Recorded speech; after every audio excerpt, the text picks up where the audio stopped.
शासन के मंत्री सम्मानित प्रद्युम्न सिंह तोमर जी, आपका वंदन करता हूँ, अभिनंदन करता हूँ। माननीय मंत्री लखन पटेल, पशुपालन मंत्री, आपका भी स्वागत है, अभिनंदन है।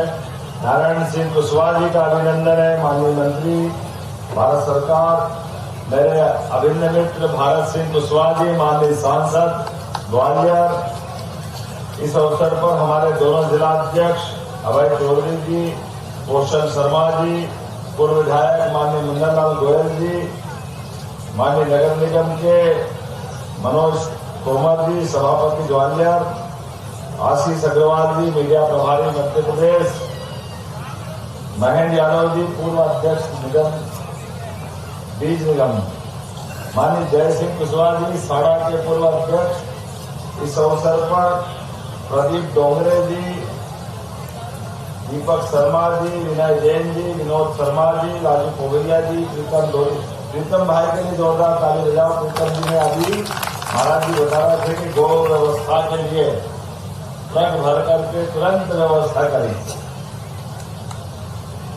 आस्था, विश्वास और इस देश के लिए खास करके परमात्मा की दया से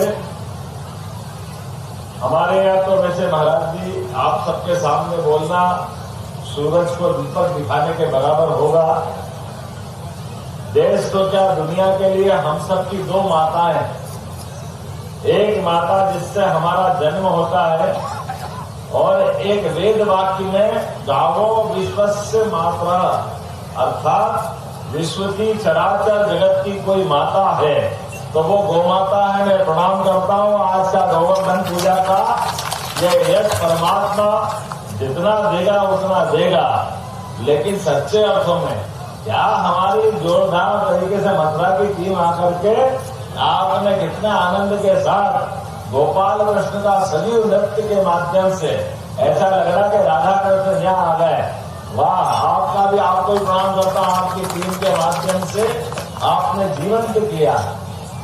भगवान कृष्ण के भी कितने प्रकार के काम है, कहाँ से बजो उनको, जहाँ देखो भगवान कृष्ण ने अपनी लीलाओं के माध्यम से अपने समूचे जीवन में कदम कदम पर उन्होंने इतने प्रकार से पूरे समाज के सामने आदर्श उत्पन्न किए कि वो उनकी लीलाओं के लिए वर्णन करो तो समय कम पड़ जाए, समझ जाओ तो जीवन कम पड़ जाए। भगवान कृष्ण के जीवन का कौन सा पक्ष पकड़ के चले, एक एक पक्ष उनका उतनी प्रकार का है। अपन देखें तो अपने जीवन काल से भगवान के प्राकट्य के समय से उनके कष्ट भी कम नहीं आए, लेकिन जीवन में वो हमको ये संबंध दिखाते हैं, ये मजबूती सिखाते हैं कि कष्ट चाहे कितने भी बड़े हो, हर कष्ट से निवारण होने की क्षमता मनुष्य में होती है। ये गोपाल कृष्ण ने साबित किया, ये उनके जीवन से हम देख सकते। भगवान ने गांव की संस्कृति को अपने सिर पे लगा करके संसार के सामने आदर्श उत्पन्न किया। मयूर तो प्रतीक है गांव संस्कृति का, लेकिन सोने चांदी के मुकुट भी शर्मा जाए, लेकिन भगवान उसके ऊपर भी मोर मुकुट लगा के जो आनंद देते हैं उसकी किसी से कोई तुलना नहीं होता है। हमारे लिए ये जो परमात्मा ने दिया प्राकृतिक सौंदर्य, इस सौंदर्य की वर्णन करो तो लगता है कि समय कम पड़ जाए, लिखने वाले साहित्यकार कम पड़ जाए, सुनने वाले श्रोता के पास समय कम पड़ जाए, लेकिन ऐसा लगता है कि इनकी महिमा गाते रहो तो अपने कान में अमृत बरसता, जैसे इनकी जितनी महिमा सुनो उतना आनंद आता, उतने प्रकार से देखो।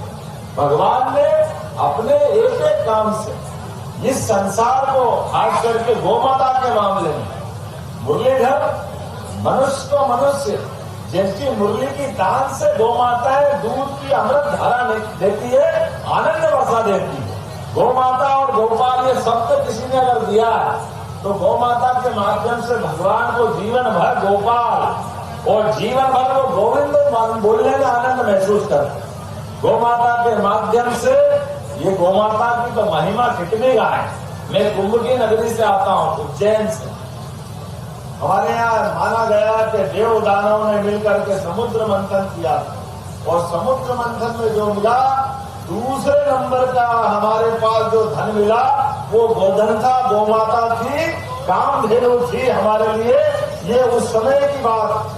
लेकिन उसका बाकी कहाँ गए रत्न, उसकी बात नहीं कर सकते। लेकिन गौ माता के माध्यम से पूरे विश्व के अंदर अमेरिका, इंग्लैंड, चाहे पाश्चात्य कोई भी देश, एक ध्रुव सत्य है, वहां हो या यहाँ हो, सबदुर बालकों के लिए पोषक तत्व में सबसे शुद्ध गौ माता का दूध अगर मिलता है तो पूरे विश्व में कॉमन मिलता है। इसमें कोई किसी प्रकार की दुराय नहीं। गौ माता का स्वरूप कुछ भी हो सकता है, कोई हॉस्टन, कोई जर्सी, लेकिन इसका उदाहरण भी अभी सामने है कि ब्राजील के अंदर जो दूध उत्पादन में अपना नंबर 1 का स्थान रखता है, ब्राजील की अगर गौ माता की वंश की बात करें तो अपने ही स्टेट काल में यहाँ के गुजरात के राजवंश से ब्राजील में गिर गाय गए और गिर गाय ने वहां का वातावरण बदल दिया।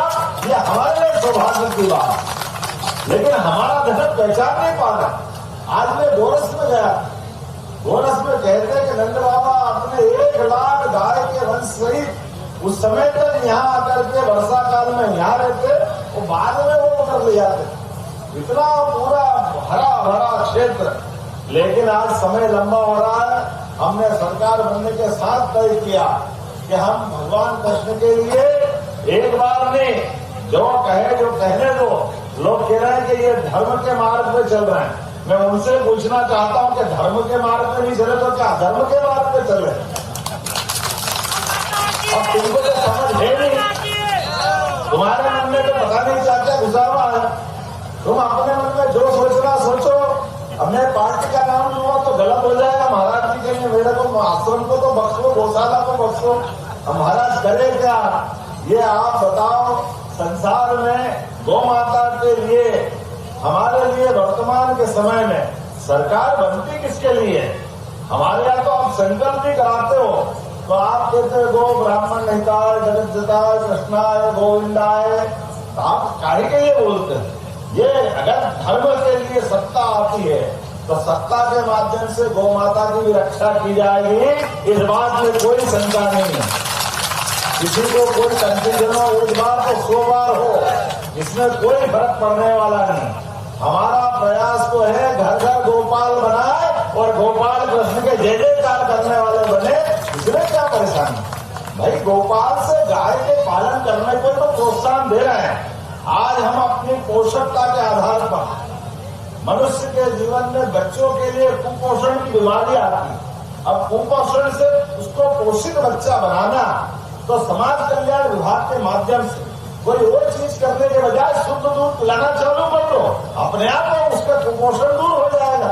ये तो अपने हाथ में ही है, इसमें क्या बड़ी बात। और आज अपने लिए गौ माता के लिए खास करके मैं ये जवाबदारी से भी कहना चाहूंगा कि हमारे अपने देश के अंदर तो वर्षों से कृषि आधारित व्यवस्था है और कृषि आधारित व्यवस्था में गोवंश को हटा दो तो कृषि व्यवसाय हो सकती है।